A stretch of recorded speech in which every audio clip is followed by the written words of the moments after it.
ప్రభువునందు ప్రియ సంఘస్థులకందరికీ యేసుక్రీస్తు వారి పేరిట వందనాలు తెలియజేస్తూ ఉన్నాను. ప్రకటన గ్రంథం 3వ అధ్యాయం 20వ వచనం. ప్రకటన గ్రంథం 3వ అధ్యాయం 20వ వచనం. ఇదిగో నేను తలుపు నొద్ద నిలుచుండి తట్టుచున్నాను. ఎవడైనను నా స్వరం విని తలుపు తీసిన ఎడల నేను అతని యొద్దకు వచ్చి అతనితో నేనును నాతో కూడా అతడును భోజనము చేయుదుము. మనము ప్రభువు బల్లలో పాల్గొనడానికి మనము సిద్ధంగా ఉన్నాం. ఒకప్పుడు ప్రభువు పిలిచాడు. ఇక్కడ అంటున్నాడు, ఇదిగో తలుపు నొద్ద నిలుచుండి తట్టుచున్నాను. ఎవడైనను నా స్వరం విని తలుపు తీసిన ఎడల నేను అతని యొద్దకు వచ్చి అతనితో నేను నాతో అతను కలిసి ఏం చేస్తాం? భోజనం. అంటే ప్రభువుతో విందు, ప్రభువుతో సహవాసం. ఈ వాక్కు ద్వారానే అందరము కూడా మనం ఒకానొక సందర్భంలో ఆ జరిగిన కాలంలో మనము యేసు ప్రభు దగ్గరకు వచ్చినటువంటి తీరును మనము గుర్తు చేసుకుంటే ఆయన స్వరము విని వచ్చాం. ఎన్నో సందర్భాల్లో ఆయన స్వరం విన్నాం, రాకపోయి ఉండవచ్చు. కానీ నువ్వు నిర్ణయం తీసుకున్నావే, ప్రభువు దగ్గరకు వచ్చి ఆయనతో ఉండి ఆయనతోనే జీవించాలి అనేటువంటిది నిర్ణయం తీసుకున్నావే, అప్పుడే ఆయన నీ యొక్క హృదయంలోనికి వచ్చాడు. చాలా సందర్భాల్లో ఎన్నోసార్లు దేవుని యొక్క వాక్యం వింటూ ఉన్నప్పుడు ఆ రోజు దేవునికి హృదయం ఇవ్వడానికి ఇష్టపడం. అందరం కూడా అట్లాంటి వారమే. ఎన్నోసార్లు వింటూ వింటూ వింటూ వింటూ వచ్చిన తరువాత ఒకానొక రోజు మనం నిర్ణయం తీసుకొని, ప్రభువా ఇక నేను ఈ రక్షణ భాగ్యాన్ని పోగొట్టుకోను, ఇదే నాకు అనుకూల సమయం, ఇదే రక్షణ దినం అని తీర్మానం చేసుకొని ఎప్పుడైతే ప్రభువు దగ్గర ఒప్పుకుంటామో అప్పుడు ఆయన వస్తాడు. ఆయన స్వరం విన్నాం, తలుపు తీశాం, ఆయన వచ్చాడు. ఇప్పుడు మనం ఎక్కడున్నాం? ఆయన భోజనం చేస్తూ ఉన్నాం. అపోస్తుల బోధ యందు, సహవాసము యందు, రొట్టె విరుచుట యందు, ప్రార్థన యందు ఇక్కడ జీవించిన కాలంలో జీవిస్తూ ప్రభువు దగ్గరకు వెళ్ళేసరికి ప్రభువుతో సహవాసం, ప్రభువుతో విందు. అక్కడ చూడండి, 10వ అధ్యాయము 9వ వచనములో, యోహాను సువార్త 10వ అధ్యాయము 9వ వచనములో, నేనే ద్వారమును, నా ద్వారా ఎవడైనా లోపల ప్రవేశించిన ఎడల వాడు రక్షించబడిన వాడై లోపలికి పోవచ్చు, బయటికి వచ్చుచు మేత మేయిచూ ఉండును. ఇది గొప్ప ఆనందం. ప్రభువులో ఉన్న ఆనందం. ఆ వాక్యాన్ని ధ్యానిస్తూ ఉన్నప్పుడు, ఇప్పుడు ప్రభు బల్లకు మనం సిద్ధమవుతూ ఉన్నప్పుడు, ఆయన రొట్టెను రసాన్ని తీసుకోవడానికి సిద్ధంగా ఉంటున్నప్పుడు ఆ ఆనందం వేరు. ఎప్పుడు దేవుని సన్నిధిలో సహోదరులతో కలిసి ఆయన ఆరాధన చేస్తాను, ఆయన చెప్పిన రీతిగా నేను నడుస్తూ పరవశుడునవుతాను, ఆయనతో సహవాసంలో ఉంటాను, ఆయన నుండి ఎప్పుడు దూరంగా ఉండకూడదు అని ఎవరైతే ఉన్నారో వారు ఈ వాక్యంతో బలపడుతూ ఉంటారు. నేనే ద్వారమును, నా ద్వారా ఎవడైనా లోపల ప్రవేశిస్తే వాడు రక్షించబడిన వాడై లోపలికి పోవచ్చు, బయటికి వచ్చుచు మేత మేయిచు ఉండును. లోపలికి పోవచ్చు, బయటకు వచ్చుచు మేత మేయిచు ఉండును. అంటే దేవుని సన్నిధిని పూర్తిగా అనుభవిస్తున్నవారు, దేవుని దగ్గరకు వెళ్ళిన తర్వాత ఆ పరలోకంలో ప్రభుతో ఆనందించేవారు రక్షించబడిన వాడై. అవును ప్రియులారా, ప్రభు సన్నిధికి వచ్చేటప్పుడు ప్రతి ఒక్కరము కూడా సంతోషంగా ఆనందంగా వస్తూ ఉంటాం. నేను చాలామందిని చూస్తూ ఉన్నప్పుడు వారు వచ్చే విధానం ఆనందం, వారి మొహంలో చిరునవ్వు. దేవుని సన్నిధికి వస్తున్నాం, దేవుని సన్నిధిలో స్తుతులు చెల్లిస్తాం, దేవుని సన్నిధిని ఘనపరుస్తాం. ఒకప్పుడు పాపపు జీవితంలో ఉన్న నన్ను ప్రభువు నన్ను పరిశుద్ధినిగా చేశాడు. అందుచేత ఆయన స్వరం విన్నాను, ఆయన నా హృదయంలోనికి వచ్చాడు, ఆయనతో విందులో నేను ఉంటున్నాను, ఆయనతో సహవాసంలో నేను పాల్గొంటున్నాను. ఇంతకంటే గొప్ప భాగ్యం ఏముంది? ఏం కావాలి నాకు అని చెప్పి ప్రభువు సన్నిధిలో ఆనందంగా ఉంటారే, వారందరూ కూడా ప్రభువు సన్నిధిలో బలంగా ఉన్నటువంటి వారు. అందుకే సిద్ధపడి ఉన్నటువంటి వారిలో చిరునవ్వులు కనిపిస్తూ ఉంటాయి. ప్రభు బలలో పాల్గొనడానికి ఇటు గొప్ప భాగ్యాన్ని నేను పొందుకుంటున్నానే, చివరి శ్వాస వరకు దీన్ని నిలబెట్టుకోవాలని ప్రభు కొరకు జీవిస్తున్నానే, ఇంతకంటే భాగ్యం ఏముంది ప్రభువా అని చెప్పి ప్రభువుని స్తుతిస్తూ గణపరుస్తూ ఉంటుంటారు. అందుకే వాడు రక్షించబడిన వాడై లోపలికి పోవచ్చు, బయటకు వచ్చుచు మేత మేస్తూ ఉంటాడు అన్నాడు. అందుకే ఇంకా ఒక మాట చెబుతున్నాడు ప్రభు అక్కడ ఇంకొక మాట ఏమిటంటే, ఆ మాటను కూడా మనము చూద్దాం. 14వ అధ్యాయం 23వ వచనము చూడండి. యోహాను సువార్తె 14వ అధ్యాయము 23వ వచనం. ఇక్కడ కూడా ప్రభు చెప్పాడు, ఏమంటున్నాడు? ఒకడు నన్ను ప్రేమించిన ఎడల వాడు నా మాటలు గైకొనును, అప్పుడు నా తండ్రి వారిని ప్రేమించును, మేము వాని యొద్దకు వచ్చి వాని యొద్ద నివాసము చేస్తాం. ఒకడు నన్ను ప్రేమించిన ఎడల అంటూ ఇంకొక మాట ఏమన్నాడు? నా మాట గైకొనుచు. ఇప్పుడు మనమందరము సిద్ధపడి వచ్చామంటే గై కొనని వారు ప్రభు బలలో పాల్గొరు,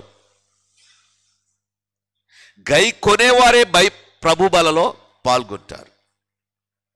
ఆయన స్వరం ఎప్పుడైతే విన్నావో, ఎప్పుడైతే తీర్మానం చేసుకున్నావో, అప్పటి నుండి కూడా ప్రభుతో సహవాసంలో ఉన్నావు. సంఘంలో ఉన్నటువంటి బిడ్డలందరితో కలిసి ప్రభువునందు ఆనందిస్తూ ఆ ఆనందాన్ని పొందుతూ ఉన్నావు. అది చెప్పనలవి కాదు ఆ ఆనందం. ఆదివారం వస్తుందంటే పండగే. ఎందుకో తెలుసా? ప్రభుతో ఆనందం. రోజు ఆదివారం పండగే. మీరు అనుకుంటున్నారేమో క్రిస్మస్లు, జనవరిలు, ఈస్టర్లు ఇవన్నీ చెప్పేసి అనుకుంటున్నారు. లేదు, క్రైస్తవుడికి ప్రభు బలలో పాల్గొన్నప్పుడల్లా ఆనందమే, ప్రభు బలలో ఆయనని సేవిస్తున్నప్పుడు ఆనందమే. అంతకంటే మరొక ఆనందం మరొక చోట లేదు. ప్రభు అదే చెప్పాడు, నేను చెప్పినది మీరు చేయండి, ఇది మీరు వచ్చే వరకు దీన్ని మీరు చేయండి అని ప్రభు చెప్పాడు. అందుచేత ఈ ఆనందాన్ని, ఈ సంతోషాన్ని మనం పొందుకుంటున్నాం. అందుకే ప్రభు ఇక్కడ చెప్పే మాట ఏమిటంటే, నా తండ్రి వారిని ప్రేమిస్తాడు. ఏంటి? ఆయన ఆజ్ఞని గైకుంటే అప్పుడు నా తండ్రి వారిని ప్రేమిస్తాడు, మేము వాని యొద్దకు వచ్చి. నేను అనలా, ఏమంటున్నాడు? మేము వాని యొద్దకు వచ్చి ఏం చేస్తాం? నివాసము చేస్తాం. ఎవడైనను నా స్వరం విని తలుపు తీసిన ఎడలా అతనితో నేను, నాతో అతను కలిసి భోజనం చేస్తామన్నాడు. ఇక్కడ ప్రభు అని యేసు ఏమంటున్నాడంటే, నేను నా తండ్రి వచ్చి అతనితో కలిసి ఏం చేస్తాం? నివాసము చేస్తాం. నివాసము చేయడానికి మనమందరం ఇష్టపడుతున్నాం. అందుకే లోకములో నుండి ప్రత్యేకించబడిన వారం.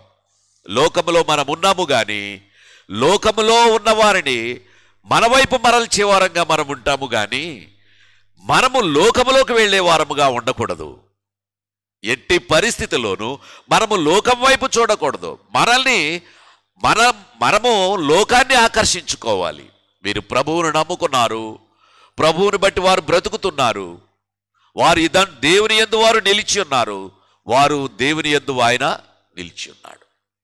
కాబట్టి ఈ మాటలు మనము జాగ్రత్తగా వింటే ఆయన నివాసము చేస్తానని చెప్పేసి అంటున్నాడు. 6వ అధ్యాయము యోహాను సువార్తలో 56వ వచనము కూడా చూద్దాం. యోహాను సువార్త 6వ అధ్యాయము, యోహాను సువార్త 6వ అధ్యాయం 56వ వచనంలో ఇక్కడ కూడా ప్రభు ఒక మాట అన్నాడు. ఏమంటున్నాడు?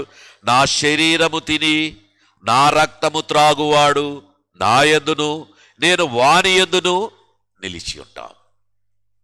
నా శరీరము తిని నా రక్తము త్రాగే ప్రతివాడు నేను వాని యందును వారు నా యందును నిలిచి ఉంటాం. తండ్రితో నివాసం చేస్తామంటున్నాడు. ఆయన తలుపు తీస్తే వచ్చి భోజనం చేస్తామంటున్నాడు. ఈ విధముగా ఈ 3 వాక్యాలను మనము జాగ్రత్తగా పరిశీలన చేస్తే ప్రభుతో ఉన్నటువంటి సహవాసం ఎంత బలమైనదిగా ఉందో బాగా ఆలోచన చేయండి. అయితే తెలియని వారు ఏమంటారు చూడండి. 52వ వచనంలో అంటున్నాడు, యూదులు ఈయన తన శరీరమును ఎలాగు తిననివ్వగలడని ఒకనితో ఒకడు వాదించిరి.